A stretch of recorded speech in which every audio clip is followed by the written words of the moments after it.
a state. Every year in the United States and Canada, a small band of investigators marks the anniversary of John Fitzgerald Kennedy's assassination.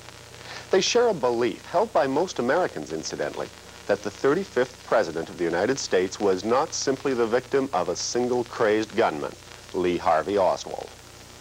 For 22 years, through diligent private research, they've kept alive the question of who killed JFK. Many are experts in fields ranging from pathology to photoanalysis, and every new year they slot in another piece of the puzzle.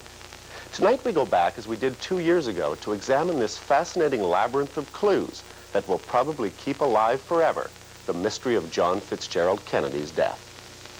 On a spit of land jutting into Boston Bay, the JFK Library.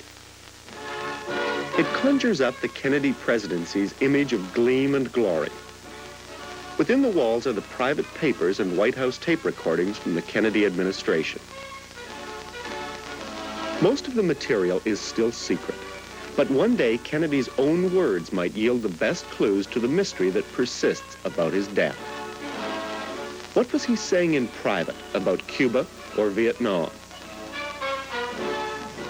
Who did he think was out to get him?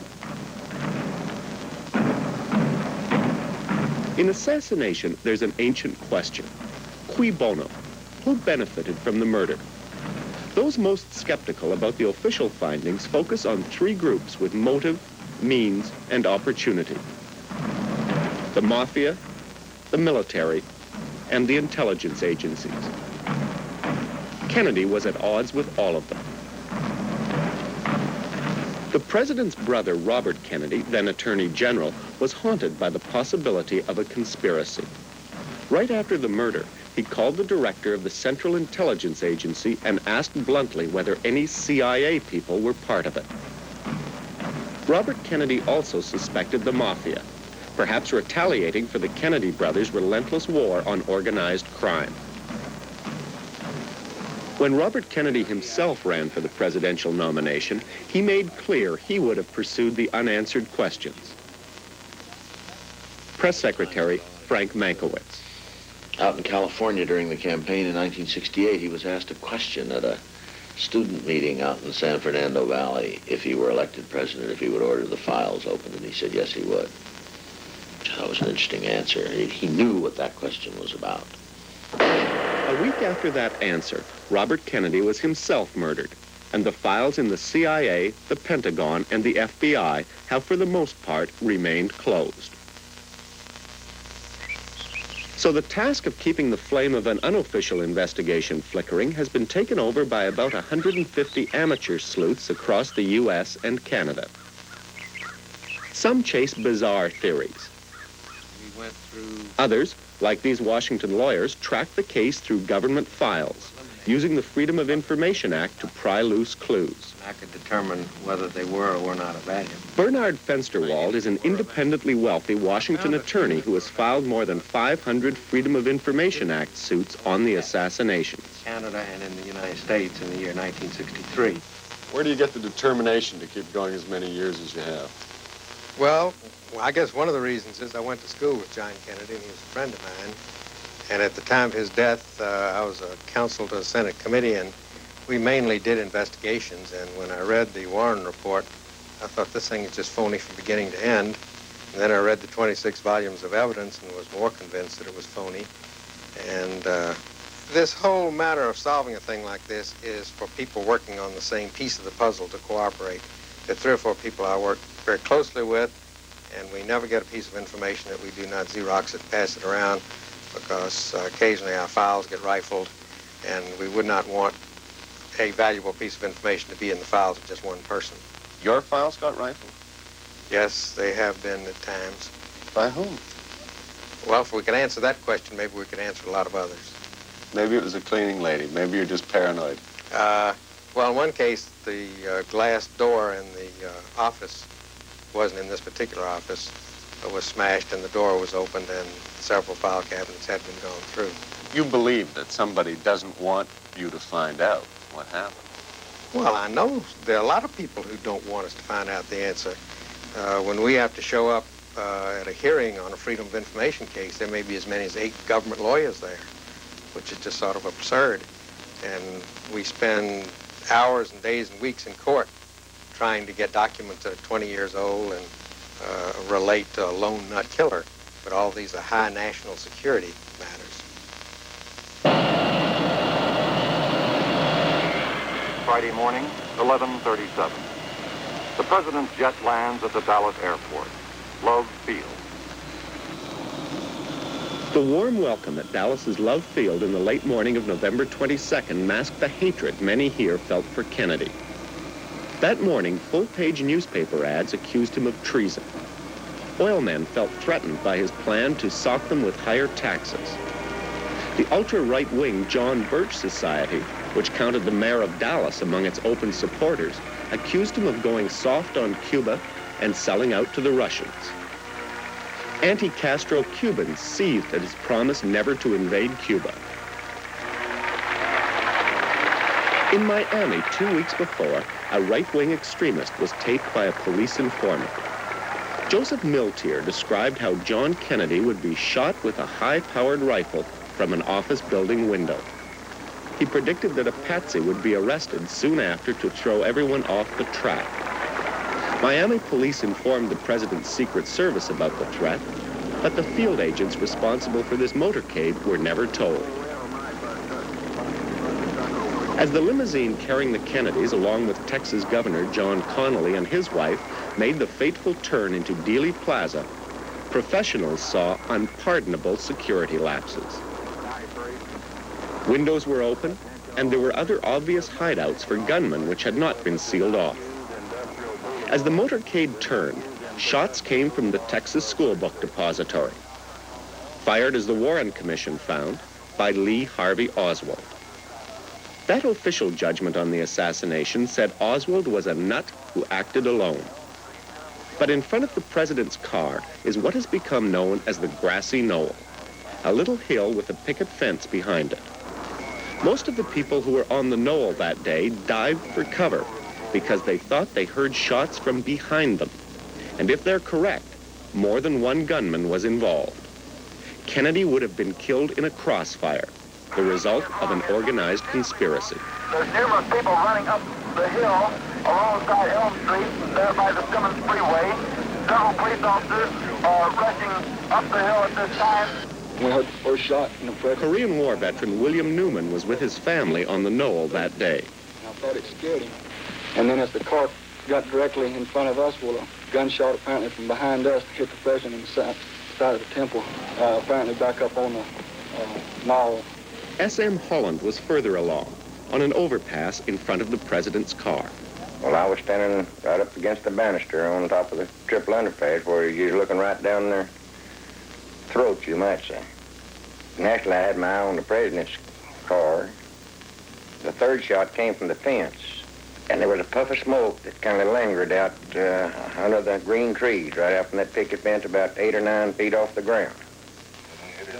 But the official government judgment discarded these eyewitness accounts and claimed that Kennedy was killed by 3 shots from this $13 rifle found in the depository with 3 spent shells beside it. The Dallas police report said 2 shells, but when the report was reproduced in the Warren Commission, the number 2 was changed to 3, without explanation.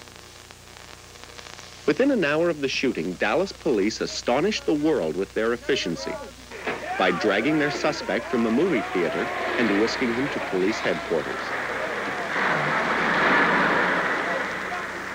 No record was kept of Oswald's repeated interrogations, except one television recorded. Against the wall. All right, these people have given me a hearing without legal representation or anything. You shoot the president? I didn't shoot anybody, no, sir.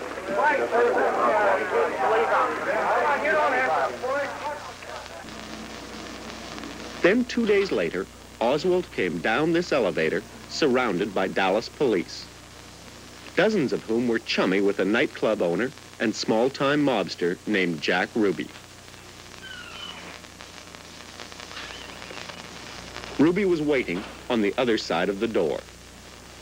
A later investigation concluded Ruby had stalked Oswald in the police station all weekend before finally making his move. There's a shot. Oswald has been shot. Ruby would first say he was crazed with grief. Oswald has been shot. Chief Justice Earl Warren headed the official inquiry into the assassination, and then Congressman Gerald Ford served on the commission. I think the Warren Commission did a very thorough job in investigating the assassination of President Kennedy, and I firmly believe today, as I did then, and it was a unanimous decision, that our basic conclusions were right. Number one, that Lee Harvey Oswald committed the assassination, and number two, the commission found no evidence of a conspiracy, foreign or domestic. As reenacted in this FBI simulation, the commission claimed that Oswald, a poor marksman, somehow fired 3 bullets in an astonishing 5.6 seconds, hitting both Kennedy and Connally with one of the shots. This bullet, same ammunition, it looks like a wider piece of ammunition, but it's the same, went through the carcass of a goat, striking one rib in a goat's chest. Forensic pathologist Cyril Wecht sums up the critics' case against the one-bullet theory. This bullet went through the wrist of a human cadaver, breaking the distal end of the radius in the same fashion that bone was broken in Governor John Connally. 399, the hero of the Warren Commission report, the bullet which broke both a rib and the radius in John Connally, is in pristine condition, except for minimal deformity at the base, is virginal in its condition. The single bullet theory says that one bullet struck the president in the back, coursed through his upper chest, exited from the front of his neck, re-entered John Connally's back, pierced the right lung, collapsing it, severed a vein, artery, and nerve, broke the right fifth rib, destroying 5 inches of that bone, exited from the front of the governor's right chest, re-entered the back of the governor's right forearm, caused a comminuted fracture of the distal end of the radius, a very thick bone, partially severed a vein, artery, and nerve, exited from the front of the governor's right wrist, re-entered the governor's left thigh, went all the way down to the femur, the big bone in the thigh, bounced back, came out through the same small hole in the skin, fell into the governor's clothing, from his clothing onto the stretcher, and was fortuitously found a few hours later in the afternoon on Friday, November 22nd, 1963, at Parkland Memorial Hospital by a maintenance employee who was trying to get to the men's room and found the corridor blocked by stretchers. Now that is the single bullet theory, more aptly and descriptively entitled by the Warren Commission critics as the magic bullet theory. But it was photoanalyst Robert Groden who was instrumental in forcing a reopening of the case. His enhancement of the home movie film shot by Abraham Zapruder was shown on national TV for the first time in 1975.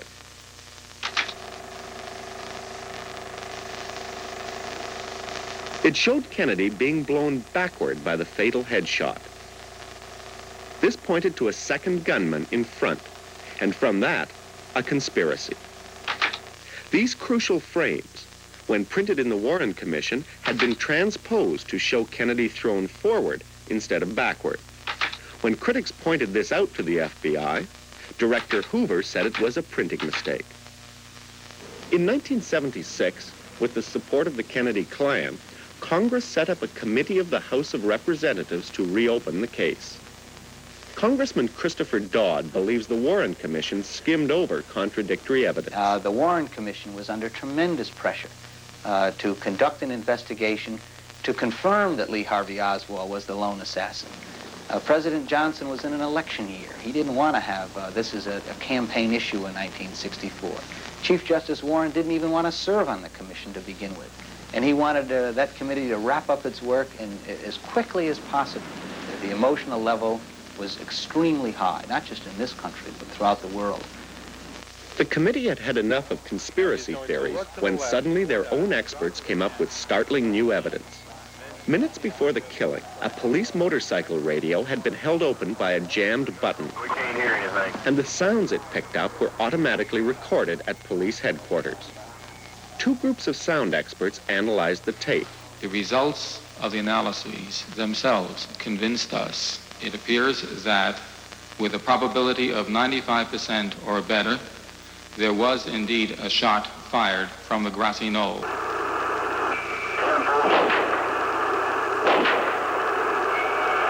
Robert Groden synchronized the shooting sounds with the Zapruder film. The first shots now came too close together to have come from Oswald's gun alone. The last shots were almost simultaneous and echoed differently.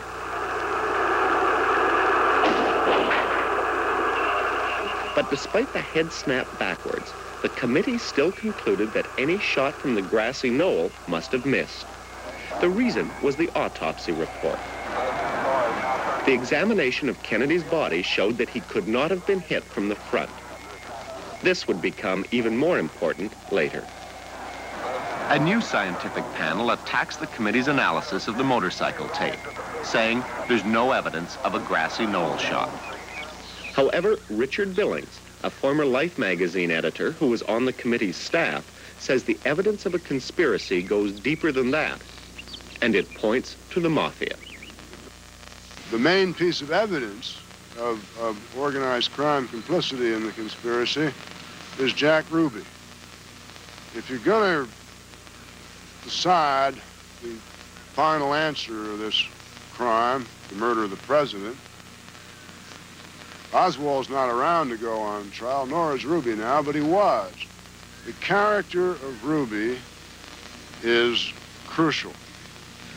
He was much more deeply involved in the mob than he was totally involved in the mob. He was not involved in anything else, ever. He was born in Chicago. From the time he was 11 years old, when he got out in the streets of Chicago, he was working for mobsters. He was a runner for Al Capone, messenger boy when he was a kid. He worked for the mob in Chicago. He was a labor goon. When the mob from Chicago went into Dallas and took over in 1947, he was involved in that. Really was nothing else but mob. See that hat start to move now. Shortly after the assassination, a New York mobster said the killing of Oswald bore all the marks of a mafia hit, the kind frequently ordered to silence a paid killer or a patsy after he has done his job. Even Ruby's style was gangland, approaching the victim quickly, jamming the gun into his stomach, and blasting away. While being taken back to his cell today, reporters tried to talk with Ruby. How's it going, Jack? I'm not supposed to be insane. I'm supposed to be insane, rather. I can't answer you. I'm supposed to be insane. I can't answer you intelligently.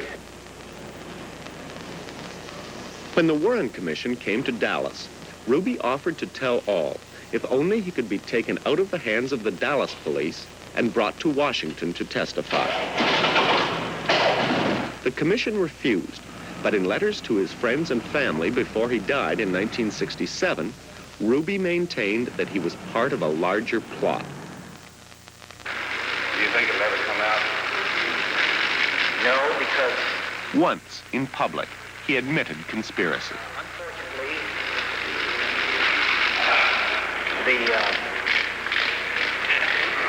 the people that had so much to gain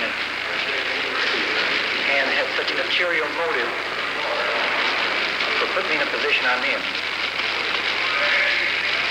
will never let the true facts come above board to the world. Now, these people are in very high positions, Jack. Yes. The Fifth Estate returns in 2 minutes. After the Congressional Committee's final report in 1979, concluding there had been a conspiracy, the Chief Counsel Robert Blakey joined with Billings to write a more detailed count of the alleged mafia complicity. We know the motive. The motive was that Bob Kennedy was determined to wipe them out, and the statistics show that he was being successfn. And we know that... But then why not shoot Bobby Kennedy? Why do you shoot the president? Because it's told in New Orleans when the leading mafia figure there is asked, what are you going to do about the Attorney General? And the conversation gets around, well, you don't kill the Attorney General. You got to kill the president. And he tells this little parable about if your dog is biting you, you don't cut off his tail, you cut off his head. The idea being that if they shot the Attorney General, the president would have come after him with the Army, the Navy, the Marine Corps. So the way to stop the Attorney General, and they did effectively, history shows, was to kill the president. Carlos Marcello, a syndicate chief in New Orleans, had been deported by Robert Kennedy.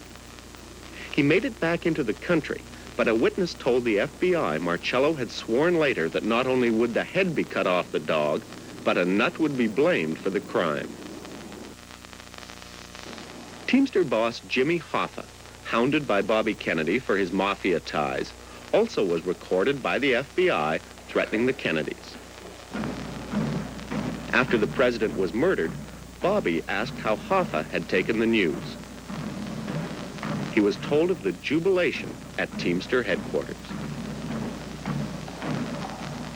Santos Trafficante. The Congressional Committee found that as head of the Havana underworld before Castro took power, Trafficante had links to one Jack Ruby.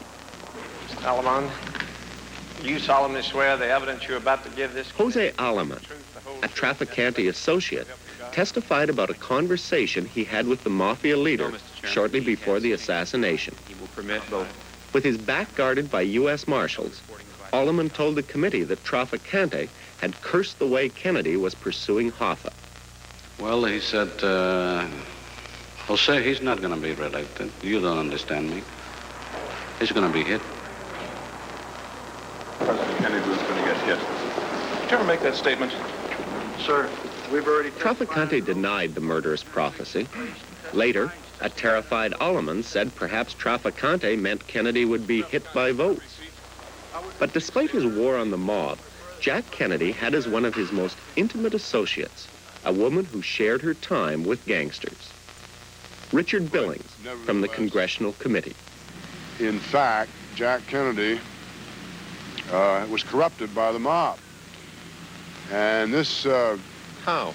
He was corrupted during the election campaign. He was out in Las Vegas and was introduced by Frank Sinatra to Judith Campbell, the divorced, aspiring movie actress. They would meet in New York or Palm Beach or here in Washington, right here in the White House. And it was, their meetings were quick sexual encounters, and she'd take off. And probably unbeknownst to Kennedy while he was doing this, Judith Campbell was also a sometime girlfriend of Sam Giancana, who was probably one of the very top mafia leaders out of Chicago. I can, at this time, emphatically state that my relationship with Jack Kennedy was of a close personal nature and did not involve conspiratorial shenanigans of any kind. I originally met Jack Kennedy in early February 1960 in Las Vegas. We were introduced by a mutual friend. Judith Exner said her relationship with John Kennedy ended in 1962. She would not say why. She said they had met many times over a 2-year period, including meetings at the White House. Many times. What did you do when you went there? I would have lunch with Jack Kennedy. Alone? I won't go into this. Did you ever meet Mrs. Kennedy? No. Billings says that the mob leaves an honest politician alone, but one who has been compromised is fair game. The mob feels that once a politician takes their money or takes their favors, and certainly or their girlfriend, that's a favor.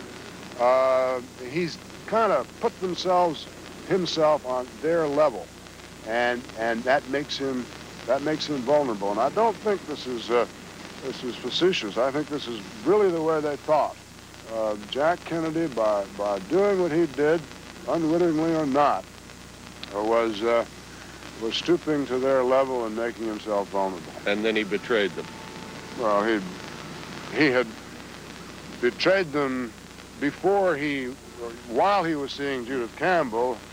His brother was going after the mob, which they considered betrayal, and then when he found out who she was, he cut her off because he was smart enough to know that he couldn't be seeing her and support Bobby at the same time. What the Kennedy brothers did not know is that the mob believed that their administration had been compromised in another way. Mafia leaders Johnny Roselli and Sam Giancana had been recruited along with Trafficante in a plan to kill Fidel Castro. Recruited by none other than the Central Intelligence Agency. Chief Counsel for the Congressional Committee, Robert Blakey. Trafficante was to arrange to get poison pills into Cuba which were to be put in Castro's food. Attempts have been made to pin the Castro plot on the Kennedys, but the CIA denies this. In fact, congressional testimony revealed that Bobby Kennedy went into a cold rage when he heard about the conspiracy to kill Castro and ordered it stopped. But from a mobster's point of view, they were doing favors for the administration, and in return, the Kennedys were trying to wipe them out. Certain countries have characteristics. But what could Lee Harvey Oswald possibly have to do with the Mafia?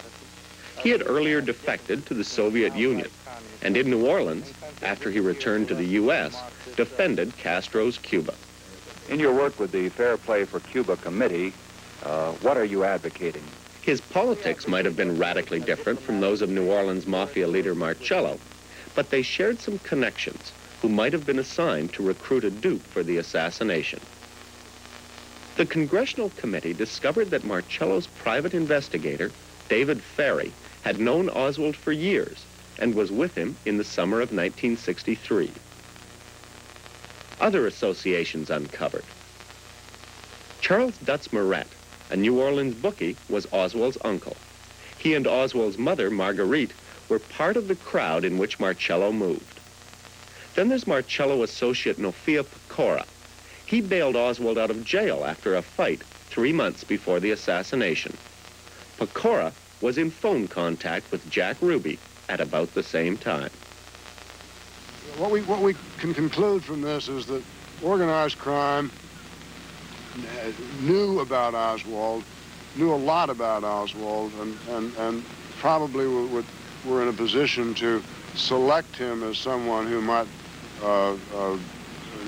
shoot the president and give them a way of carrying out a conspiracy and make it look like he was on his own. Strange friendships in New Orleans and an even murkier past in the American military. As a Marine, Oswald had served at a top-secret U-2 base at Atsugi, Japan. He suddenly left the Marine Corps and defected to the Soviet Union at about the same time naval intelligence was running a secret program to spy on the Soviets.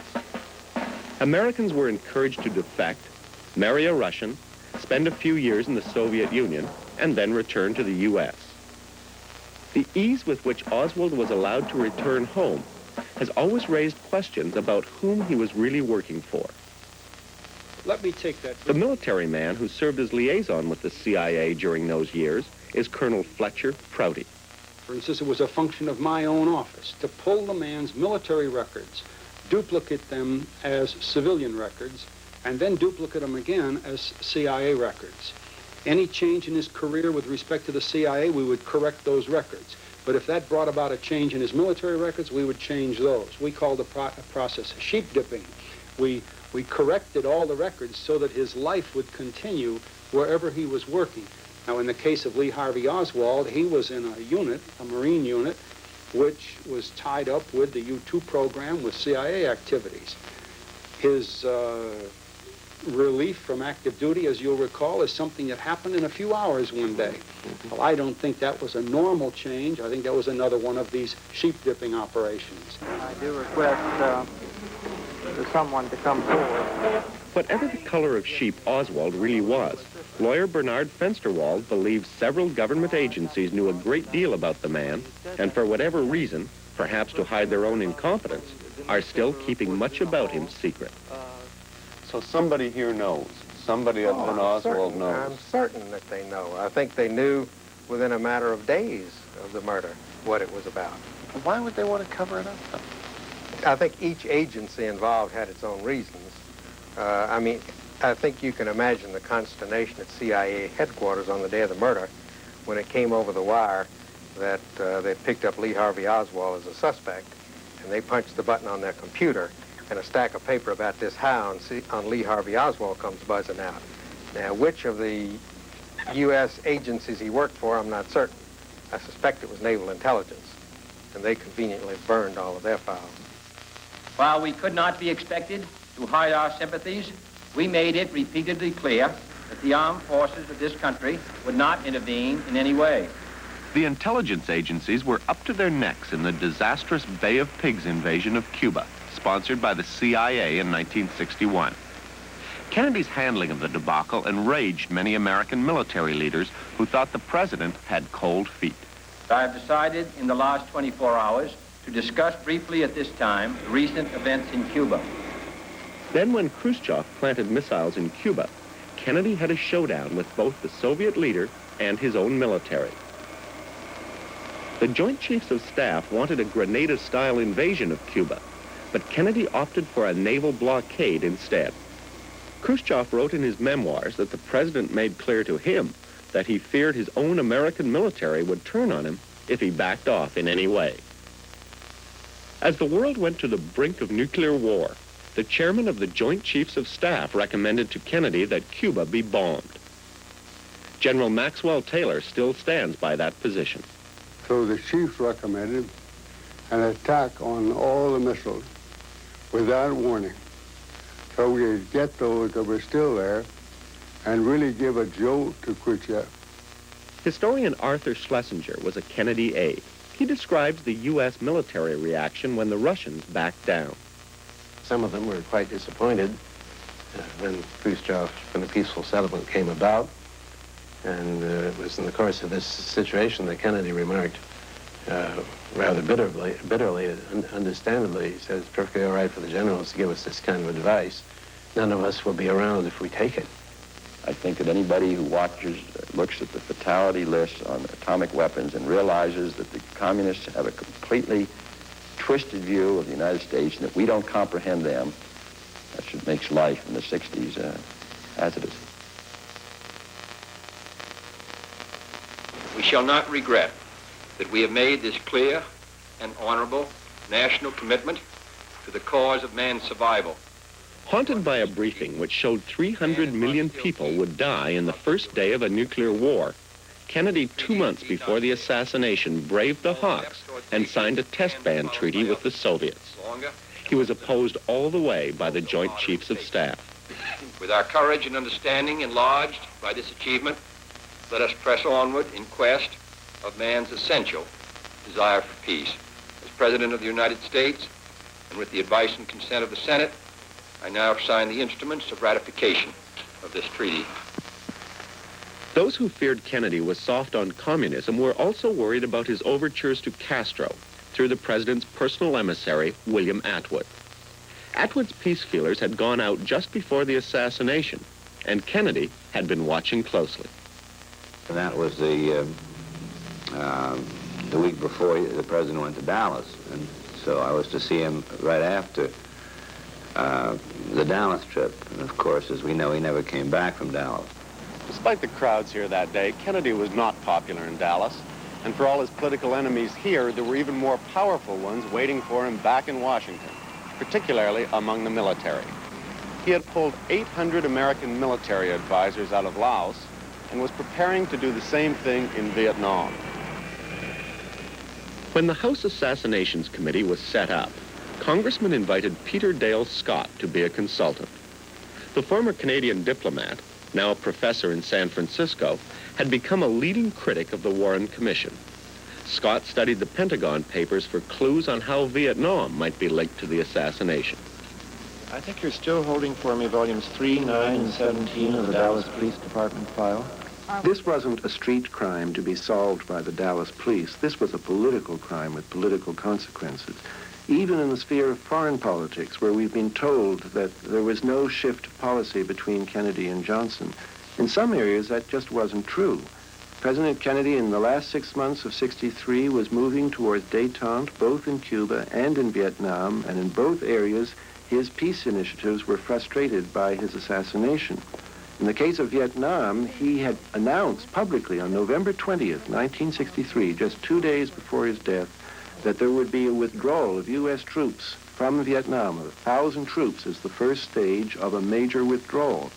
And I was horrified to learn that 2 days after his death, on November 24th, this first step towards disengagement in Vietnam was secretly canceled by the new Johnson administration.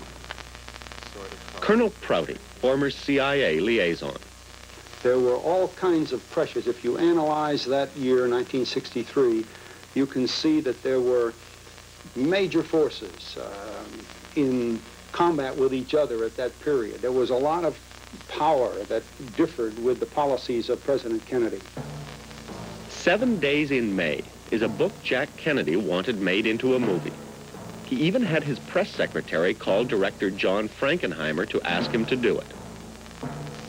The president took the extraordinary step of giving the White House over to Frankenheimer for use as a set.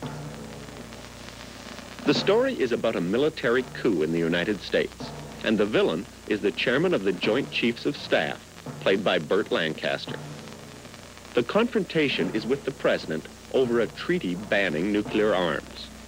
I know you think I'm a weak sister, General. But when it comes to my oath of office, defending the Constitution of the United States... Somebody has to teach me how to salute a flag. Somebody has to teach you about the democratic processes that flag represents. But don't you presume to take on that job, Mr. President. Because frankly, you're not qualified. Your course of action in the past year has bordered on criminal negligence. This treaty with the Russians is a violation of any concept of security. You're not a weak sister, Mr. President. You're a criminally weak sister. Arthur Schlesinger says Kennedy wanted the movie made as a lesson to the country. He never saw it. He made the trip through Dealey Plaza before it was released. Despite indications that Kennedy was killed in a crossfire there, what many courts regard as the crucial clue told a different story. The best evidence in any murder case is the body. And from the examination of Kennedy's wounds at the autopsy, it appeared clear that he had been killed by a single shot fired from the Texas School Book Depository. But then one critic asked the unthinkable question: had somebody tampered with the body? The doctors who tried to save Kennedy at Parkland Memorial Hospital in Dallas gave a briefing to reporters after he was pronounced dead. They said he'd been shot from the front, but the report of the autopsy, done back in Washington 12 hours later, apparently showed a different set of wounds. This apparent discrepancy in the description of the wounds was discovered by author David Lifton. In Dallas, the bullet came from the front. In Bethesda, from behind. Looking for answers, Lifton found a report from 2 FBI agents who were at the autopsy in Bethesda. From the doctor's commentary, the agents wrote that it was also apparent that a tracheotomy had been performed, as well as surgery of the head area, namely in the top of the skull. The Dallas doctors had indeed performed a tracheotomy, but they had performed no surgery of the head. After the president was pronounced dead here at Parkland Memorial Hospital, his body was wrapped in a white sheet and placed in a $4,000 bronze ceremonial casket for the trip back to Washington. Yet, according to 3 witnesses who were sworn to secrecy under threat of court-martial, what arrived at Bethesda Naval Hospital in Washington was decidedly different. Dennis David was on duty at Bethesda when the body arrived. And we offloaded a casket, and it was carried into the autopsy room. This casket is a plain gray box, if you will, metal box. Anybody who's ever been in Vietnam would know what I'm talking about. We shipped about hundreds of bodies out of there in the same type of casket. It's just a plain shipping casket. It was a very plain casket, and when I say... Retired police officer Paul O'Connor was a medical technician in the autopsy room in Bethesda. There was nothing fancy about it as far as being bronze. It wasn't bronze. After the special secrecy order was lifted in 1978, David Lifton tracked down the people who had helped transport the president's body. Donald Rebentish, now in Grand Rapids, Michigan, was a naval officer on duty that night. He unloaded what he was told was Kennedy's coffin from a black hearse at the back of Bethesda. These are pictures of the coffin, the pictures we all saw that night. There's the coffin being loaded in Dallas. Was that the coffin that you brought into Bethesda Hospital? No, it definitely wasn't that coffin. It wasn't the bronze coffin, and it wasn't the gray Navy ambulance shown here, says Rebentish. But perhaps there's a simple explanation. The ambulance and coffin out front might have been decoys for security purposes. But if so, that was hidden from the Warren Commission, the House Committee, and even the FBI. The FBI filed a very detailed report about how 2 agents went out to meet the plane and follow the ambulance containing the casket, which they believe contains the body. And their report is very detailed, and they describe how they followed the Navy ambulance, which, as far as the FBI is concerned, had the body of President Kennedy. So the representatives of the Justice Department certainly knew of no security measures. And I interviewed President Kennedy's senior military aide, General Chester Clifton, and he emphatically stated there were no decoys used. So it's not only something that's been overlooked, it's something that's been denied. Absolutely. So if it did happen... It's not a matter of record. And what conclusion does that lead you to? Well, my own conclusion, based on the sequence of events, is that the body was in the casket that Don Rebentish saw offloaded and that others saw offloaded there, and that the casket that was accompanied by Jacqueline Kennedy and Robert Kennedy was empty. At the end of this hall at Bethesda Hospital, the autopsy began. The president's body had left Dallas lying on a sheet, but when the cheap metal casket was opened, that's not what medical technician Paul O'Connor found. We opened the whole casket up, and there was a gray body bag, zipped shut. We unzipped the body bag, and the president's body was lifted out of the body bag. He's completely naked except for a sheet wrapped around his head, a bloody sheet. Aubrey Reich, now a Texas police sergeant, closed the coffin in Dallas. A body bag. You didn't use a body bag for the president? Sir. No way. Absolutely no question about that? No way. How can you be certain? I was there. And you remember? I remember picking him up. I was the one that had the blood on my shirt and everything from the body. Well, between Parkland and Bethesda, he was placed in a body bag. Everybody remembers where they were on November 22nd, and everybody has what psychologist Maslow calls a peak experience about that day. And there are people whose peak experience had to do with looking at the wounds, or, as in the case of medical technician Paul O'Connor, opening the casket which had the body and finding the body in a body bag. And Don Rebentish's recollection has to do with the business of the body arriving, or the casket arriving, or a casket arriving in a black unmarked hearse.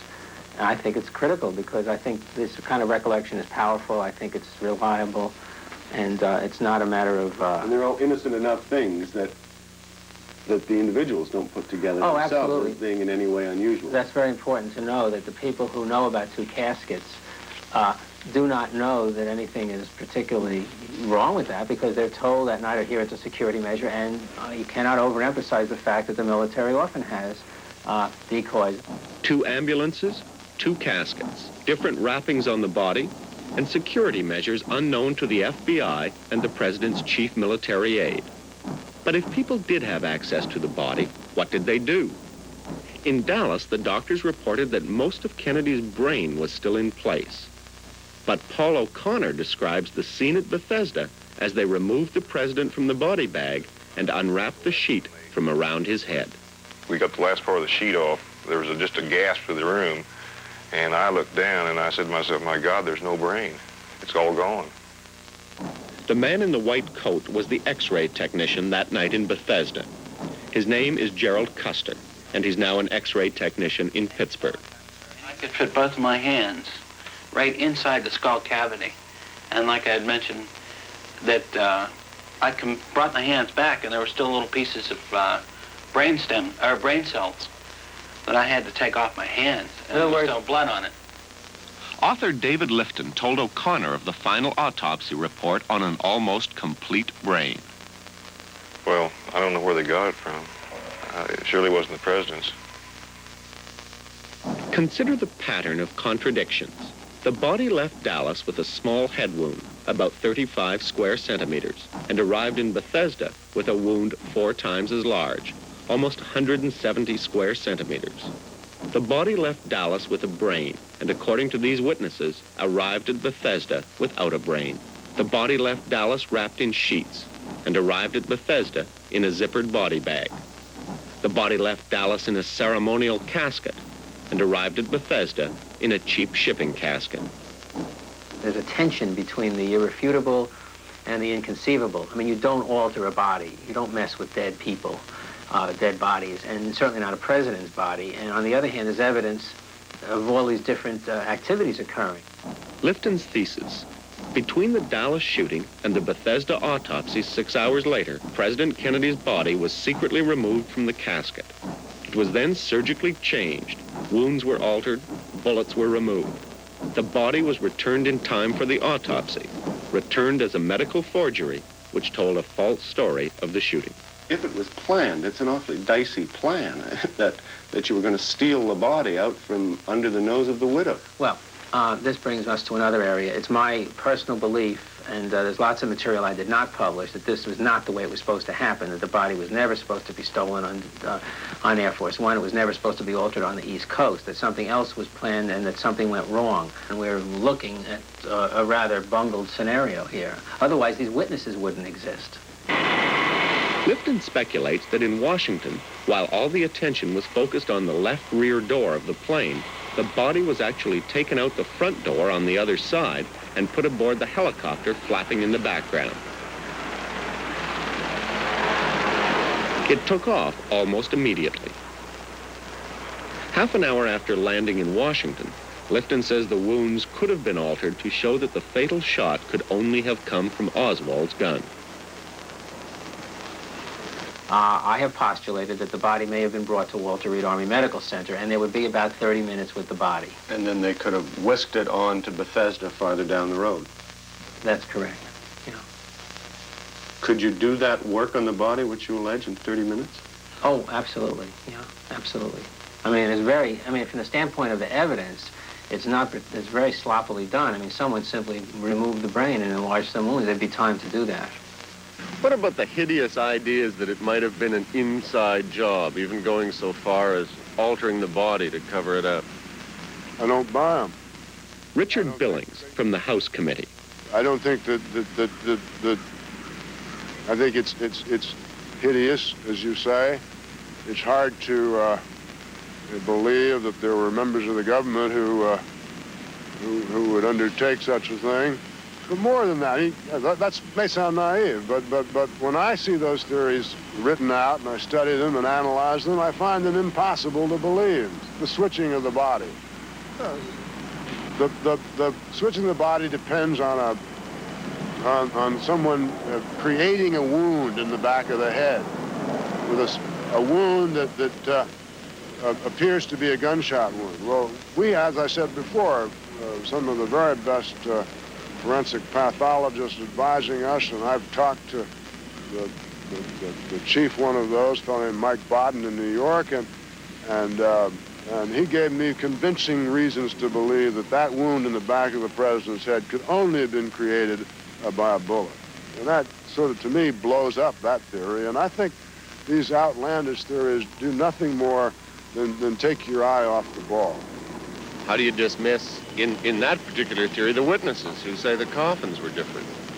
That's his evidence. I can only say they must have been mistaken. I know. I was there. I saw it. There's no doubt in my mind. Now, what their reasons for not saying this now, I don't know. I can't crawl inside their head to find out. But I know that there were two caskets. And I know that the first casket we offloaded that we later were told was the one with Kennedy was a shipping casket. It was not the formal casket that you showed me in these pictures earlier. Why people persist, that's what I don't understand. Why can't they bring this stuff out? Why can't they make it public to the people and let the people see it? Why they have to hide it? I don't understand it. Even 20 years later, I don't understand it. I suspect there are a lot of people who will say, the poor man is dead. It's a terrible tragedy. Does it really matter now whether it was just Lee Harvey Oswald or whether there were two Lee Harvey Oswalds? Well, I think it matters a lot because if the president was removed from office as a result of a quirk of fate, we're dealing with a situation that sometimes happens in life. We lose a loved one, whatever. But if in this particular case there was a plan to remove Kennedy from office, then it's a political event. There's no other conclusion if one believes the evidence along the way in your book that John Kennedy was killed by his own military. I don't think that's necessarily true. I would say that we do not know who are the architects of this plan.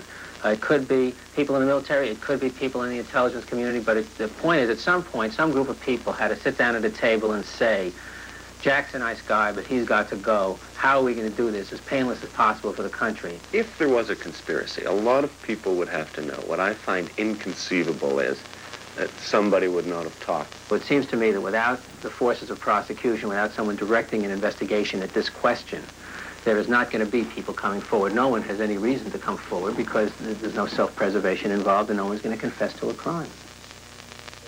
Lawyer Bernard Fenster, the Kennedy classmate. If there was any kind of a conspiracy, surely in 20 years somebody would have talked. There is a great deal of pretty irrefutable evidence that people who appear to be on the brink of talking never lived to do so. Now, I know there's a lot of speculation and loose thought, but there have also been a lot of murders, and a lot of them you cannot blame on suicide or accident or anything else. For example, the number 3 man in the FBI, a man named William Sullivan, who was in charge of this case for the FBI, got crosswise some way and got retired early. And he was under subpoena by the House Assassinations Committee. And a few days before he was to appear, he walked out on his back porch and was shot through the head by a deer hunter. Within a matter of weeks, a man by the name of George de Mohrenschildt, who was one of the key witnesses under subpoena, either was killed or blew his own brains out in Palm Beach, Florida. 2 mafia people who were under subpoena both came to an unfortunate end. All of this while they were all under subpoena by the House of Representatives. Well, nobody's looked into those cases. There are coincidences, you know. Well, but 4 key witnesses before a congressional committee getting murdered before they can testify strikes me as more than a coincidence. Why, beyond it being a mystery that interests all of us, obviously, why do you believe this has to be pursued? I think that the standing of the American government vis-a-vis the American people has suffered very badly because of this case. 80% of the public to this day still think that the government's lying about this. And I think that that causes a great deal of insecurity, lack of faith in the government. I think things that can be straightened out. But I think we're going to have to solve this and maybe other cases before that happens. You're in the murky field of intelligence here. I mean, everywhere you look, you run into intelligence, and there's a great distrust in this country of the intelligence agencies, and I think a lot of it stems from this case. Thank you for joining us for such a serious subject on such a festive night. Next week, the Fifth Estate will be back with the regular format. In the meantime, on behalf of Bob McEwen, Hannah Gartner, and all of us here at the Fifth Estate, have a Happy New Year.